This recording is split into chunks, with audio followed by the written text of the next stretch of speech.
அப்போல்லாம் 2 பைசா கூட இருந்தால் அந்த கடைக்கு போக மாட்டோம். ஆனால் இப்பொழுது அப்படி இல்லை. எந்த கடையில் எந்த பொருள் குறைவாக இருக்கிறதோ, எந்த பொருள் தரமாக இருக்கிறதோ அந்த கடையில் போய் வாங்கி கொண்டு வந்திருப்போம். ஆனால் அந்த காலத்தில் ஏமாற்றுகின்ற ஒரு செயல்பாடு இல்லாமல் இருக்கிறது. இப்போது ஏமாற்றுகின்ற செயல்பாடு நிறைய வந்துவிட்டது. அதனுடைய அடிப்படையிலே நாம் தான் விழிப்புணர்வோடு இருக்க வேண்டும் என்ற செயல்பாட்டினுடைய அடிப்படையிலே தான் இந்த கூட்டம் என்று கூட்டப்பட்டிருக்கிறது.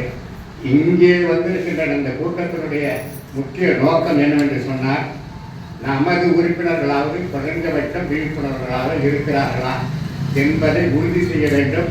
அதே நேரத்தில் இந்த கூட்டத்துடைய பயன் என்னவென்று சொன்னால், இதன் காரணமாக உங்களுடைய விழிப்புணர்ச்சி ஏற்பட்டிருக்கிறதா?